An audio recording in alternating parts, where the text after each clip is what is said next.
Վերջին 3 տարիների ընթացքում էապես փոխվել է զինված ուժերին հատկացվող դրամական միջոցների թիվը։ Ռազմավարության զարգացման բյուջեն 5 տարի թերակատարվում է ահռելի տոկոսով։ 2020-ից հետո մենք փոխանակ պատրաստվենք 2030-ի պատերազմին, մենք դեռևս 2020-ի պատերազմին ենք պատրաստվում։ Ռազմավարության համալիրի զարգացումը մեր երկրի ռազմավարական նպատակներից մեկն է։ Ինչ է անհրաժեշտ հայրենական ռազմարդյունաբերության զարգացման համար, հնարավոր է մեր երկրում արտադրել բանակին անհրաժեշտ զինտեխնիկա, ինչ խնդիրներ կան ոլորտում։ Այսօրվա դրությամբ ցանկացած տեսակի տեխնիկա էլ հնարավոր է Հայաստանի Հանրապետության տարածքում արտադրել, ուղղակի պետք է հիշել, որ ցանկացած բարդ տեխնիկա, եթե մանավանդ հարցը վերաբերվում է ռազմականին, ինքը սկսվում է փորձանմուշից։ Իսկ փորձանմուշները ստեղծողները հիմնականում փոքր ընկերություններ են։ Դա ավելի շատ ստեղծագործական աշխատանք է։ Հետևաբար պետք է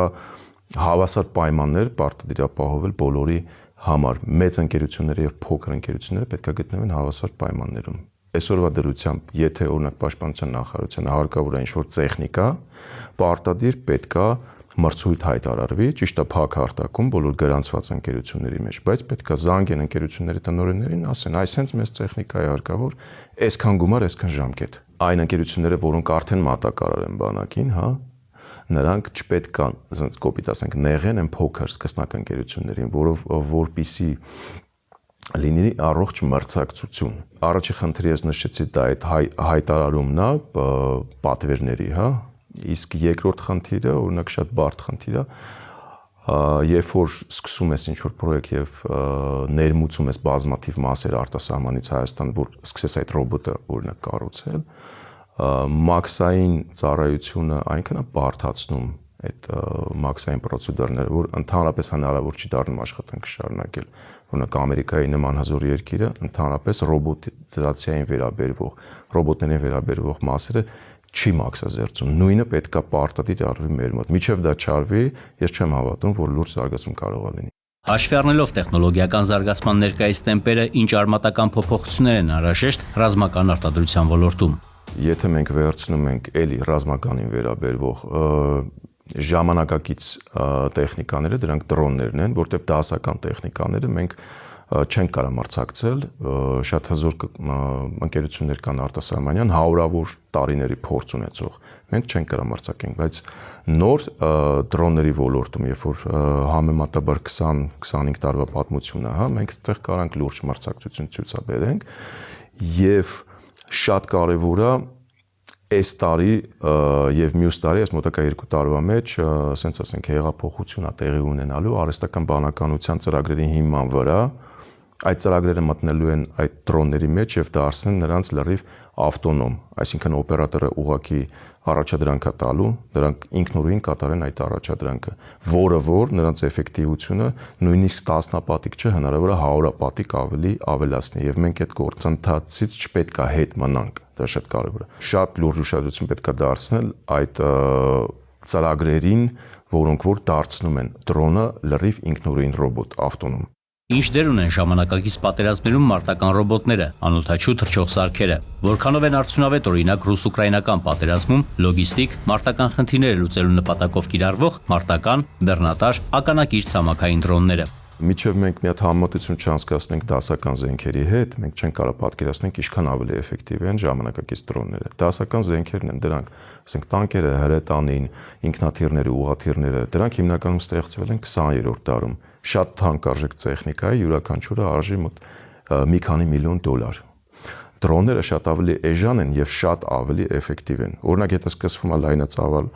պատերազմ, առաջի թեժ ամսվա ընթացքում այդ խոշոր դասական շատ թանկարժեք տեխնիկաները գրեթե 80%-ով ոչնչացվում են։ Այսինքն, եթե մենք խոսում ենք նրա մասին, որ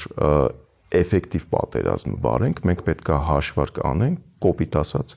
մեկ հակառակորդի զինվոր չեզոքացնելու վրա մենք ինչքան գումար ենք ծախսում։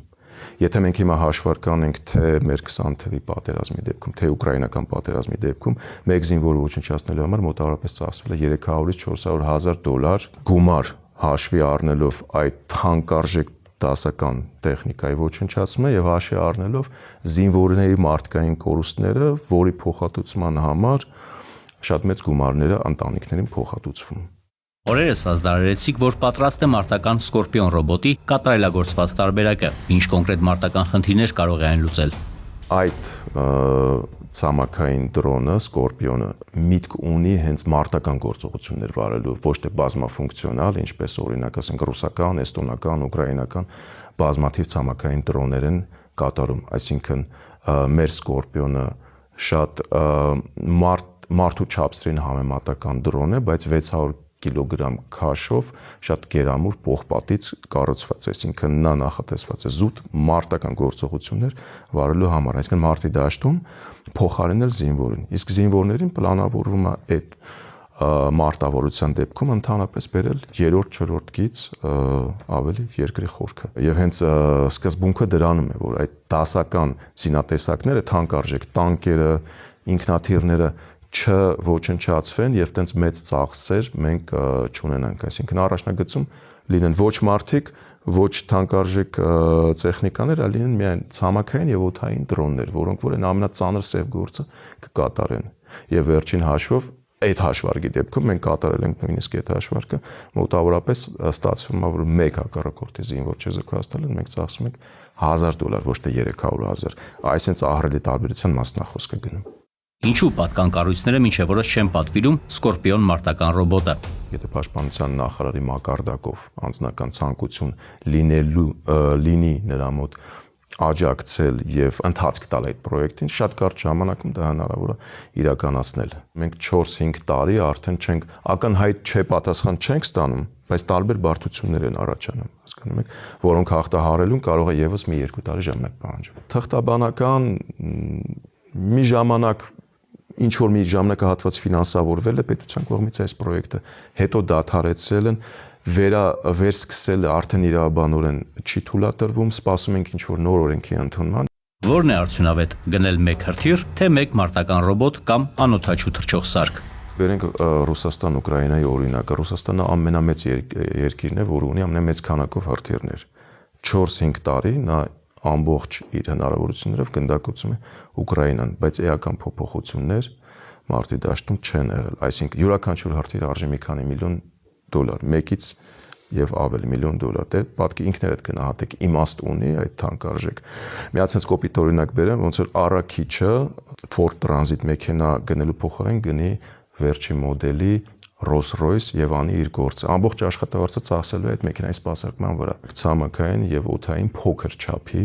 ոչ թանկարժեք դրոններ, որոնք որ շուտով ոնց որ արդեն նշեցի, նրանք դառնալու են ինքնուրույն եւ շատ վտանգավոր եւ շատ էֆեկտիվ, շատ էֆեկտիվ։